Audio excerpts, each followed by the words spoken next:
ममता जी, चकमा देकर सत्ता हथियाना पहले आसान होता था।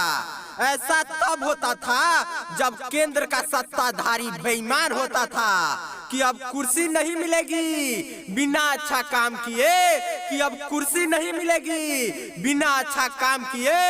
गया वो वक्त जब जीतने के लिए सिर्फ निशान होता था।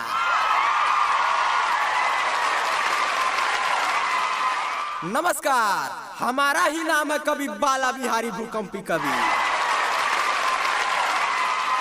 दीदी ने कहा था बंगाल की एक चुनावी सभा में कि खेला होबे, और आज पूरा देश बोल रहा है खेला होबे। लेकिन क्या क्या खेला होबे ये किसी को पता नहीं, लेकिन मैं कवि बाला बिहारी आज बताता हूँ कि क्या क्या खेला होबे। दीदी, खेला तो शुरू हो गया है, पर अफसोस कि खेलने से पहले तुम्हारा पांव टूट गया। चलो अच्छा ही हुआ, अभी अमित शाह और नरेंद्र मोदी और बंगाल की जनता ने खेला होबे शुरू ही किया था कि तुम्हारा पैर टूट गया। अरे सीधे सीधे ये क्यों नहीं बोल देती हो दीदी कि तुम्हारा हौसला टूट गया, तुम मन ही मन हार मान चुकी हो। पर अफसोस दीदी, जो खेला होबे शुरू हुआ है दीदी, वो खेला बंद ना होबे, खेला होबे। तुम्हारे अत्याचार के साथ खेला होबे दीदी, तुम्हारे पाप के साथ खेला होबे दीदी, टीएमसी के गुंडों के साथ खेला होबे दीदी, जो बांग्लादेशियों को तुमने पाल रखा है उनके साथ खेला होबे, जो निर्दोष बीजेपी के कार्यकर्ताओं की तुमने हत्या करवाई उनके साथ खेला होबे, जो घोटाले हुए उनके साथ खेला होबे दीदी। बंगाल के मासूम और भोले भाले जनता का जो हक मार लिया तुमने, उस अन्याय के साथ खेला होबे दीदी। तुमने बंगाल को जो मिनी पाकिस्तान बनाने का सपना देखा था, तुम्हारे उस सपने के साथ खेला होबे। और दीदी, ये जो तुमने अपने पैर में चोट का नाटक किया है, तुम्हारे पैर में तो चोट नहीं लगा था, इसलिए तुम्हें दर्द का एहसास नहीं हुआ।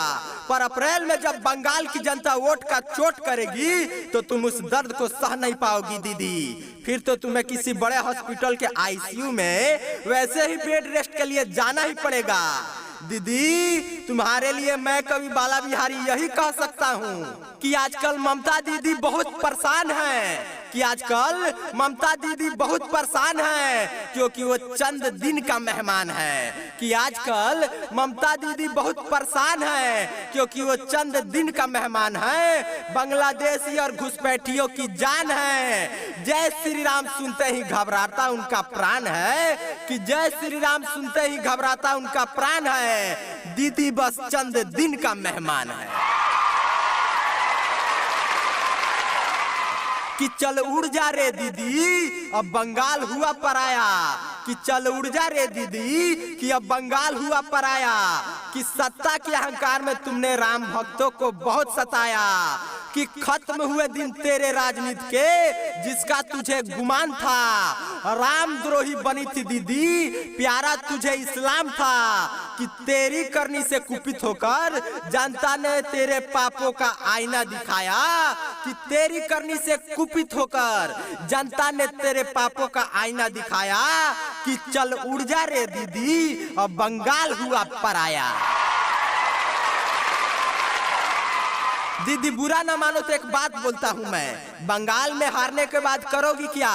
अमित शाह और नरेंद्र मोदी तो तुम्हें न चैन से जीने देंगे न मरने देंगे, क्योंकि पाप का घड़ा जब भर जाता है तो फूटता है। तुम्हारे तो पापों का टैंकर फुल है। सही सही हिसाब किताब होने लगे तो 35-40 साल तो लग ही जाएंगे, तब तक तो तुम अल्लाह को प्यारी हो जाओगी। इसलिए अच्छा होगा कि बंगाल में मछली बहुत बिकता है, तुम बंगाल से मछली लेकर आओ और बिहार में मछली बेचो।